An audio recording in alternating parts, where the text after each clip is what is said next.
Okay, so hello guys, this is Engineer Joyce, and now let's try to solve situational problems in statics.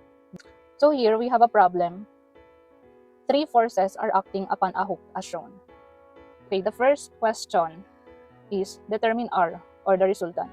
If A, this one, is 60 kilonewton, force B is 40 kilonewton, force C is 50 kilonewton, and angle alpha is 25 degrees, angle beta is 40 degrees, and angle phi is 50 degrees. Okay, determine the resultant R. Okay, so meron tayong three forces, force A, force B, and force C.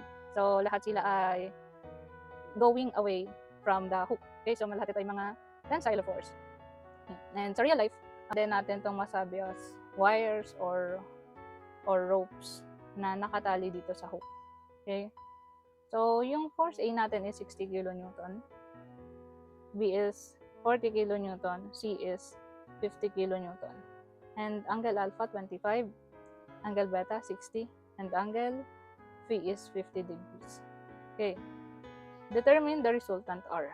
We know that R, or the resultant of forces in 2D dimension, is the square root of the summation of forces at x squared and the summation of forces acting along y-axis squared. Okay. So since given naman, di naman na tayo mahirapan since given na lahat ng forces and lahat ng angle. So itatry na lang natin i-solve yung forces along x and forces along y. Okay? So yung x and y components lang ng each force, itatry natin siyang i-solve separately. Sum up natin siya and i-apply natin siya dito sa formulang ito. Okay, unahin natin yung forces along x. Summation of forces along x equals to 0. So therefore is equals to A plus B plus C at x axis. Okay? So A x component is 60 using trigonometric function. So 60 cosine alpha, so 25. In-apply lang natin yung ka sa SOHCAHTOA, 'di ba? Ito yung hinahanap natin, itong x component dito. So in order to find this, so gagamitan natin siya ng cosine. Kasi sa ka, 'di ba? Cosine theta is equals to adjacent over hypotenuse. So adjacent yung hinahanap natin and yung hypotenuse, ito na yung force A itself. Okay? So ayan. Plus B. So, similar lang since ito yung adjacent na x nila na ginagamit. So, cosine ulit. 40 cosine beta is 60. 60. Oh, ito naman this one. So, alin yung x? Ito yun. Itong part na to, this is not the adjacent of this angle, but this is the opposite. So, hindi ito yung gagamitin natin. So, sa SOHCAHTOA, ano yung may opposite? So, tawa, diba dalawa lang naman? Tan tsaka sine. TOA tsaka sine lang. Tsaka so, ito lang yung merong opposite na ginagamit. Pero kasi, ang given natin is hypotenuse, which is the force. Force C. This is the hypotenuse. This represents the hypotenuse. Ito yon. So, ang adjacent wala naman. So, x na to, hindi ito yung gagamitin natin. Gagamitin natin ay so. To find the opposite. So, sine theta is equals to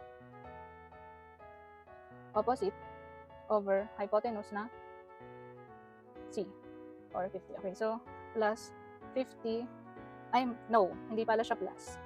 Minus. Okay. So, be careful with sign kasi ito yung nagdedetermine ng direction ng component ng force. So, itong dalawang force natin na component at x, it's all positive. Why? Kasi this is pointing towards the right. So, pakanan yung force, therefore positive. Ito naman, negative siya kasi leftward yung force. Okay? So, kapag papunta sa left, negative yung sign na gagamitin natin. So, sign, anong angle natin? 50. Ayan. So, summation of forces at x equals ilan? So, 60 cosine 25 plus 40 cosine 60 minus 50 sine 50 equals 36.07 hanggang 4 digits tayo. 6 to 4 decimal places rather. Okay? So meron tayong 36.0762 kilonewton. So positive siya, therefore yung resultant is towards the right direction. Summation of forces at x is equals to 36.0762 kilonewton. Ayan. So, hanapin naman natin yung force along the y-axis. Summation of forces y equals 0 equals at A, the y component of force A is 60 since opposite yung y natin na hinahanap dito. So, we're going to use sine alpha, which is 25 degrees. Upward siya, so positive. Minus, downward yung force natin. So, gagamitin natin ay negative. Sine, negative sine. So, meron tayong 40. For force B, meron tayong 40 kilonewton. Opposite ulit siya, yung y na hinahanap natin, yung y component. So, gagamitan natin siya ng so, sine 60. At dito naman, minus ulit, kasi downward yung force. Minus 50. Since downward yung force, pero adjacent siya dun sa angle phi, gagamitan natin siya ng cosine. Cosine 50. Okay. Let's try to solve. 60 sine 25 minus 40 sine 60 minus 50 cosine 50. Okay, negative 41.4233 kilonewton. So, bakit negative? May negative bang force? Walang negative na force, pero yung negative dito, it represents the direction. Diba sabi ko, kapag negative, downward, kapag positive, upward.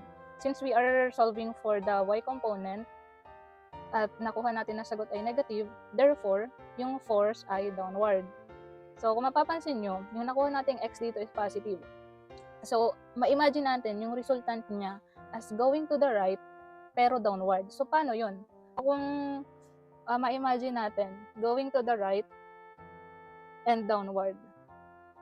So, ito yung 36.07 na force. And ito yung 41.42 na force na y component. Ang resultant niyan, yung pinagdugtong natin na tail, this is the tail, no? This is the tail, and yung head ng two components. So, ito yun. Ito yung resultant. So, ito yung R. Actually, ito na yung idea eh. Pag idea nitong general formula na nilagay ko, diba? This is also the formula of Pythagorean theorem. Diba, dati pa naman natuturo na yung Pythagorean as c squared is equal to the square root of a squared plus b squared. Ito din yun. Na-apply din siya sa physics. And also, sa statics. Na hindi lang distance yung tinutukoy, but also the forces. O diba, ang daming application ng Pythagorean theorem. Hindi lang siya nagsosolve ng distance or ng length, but also the force. Ayan. Summation of force. Lagay ko lang dito at x is equals to 36.0762 and summation of forces at y is equals to negative 41.4233.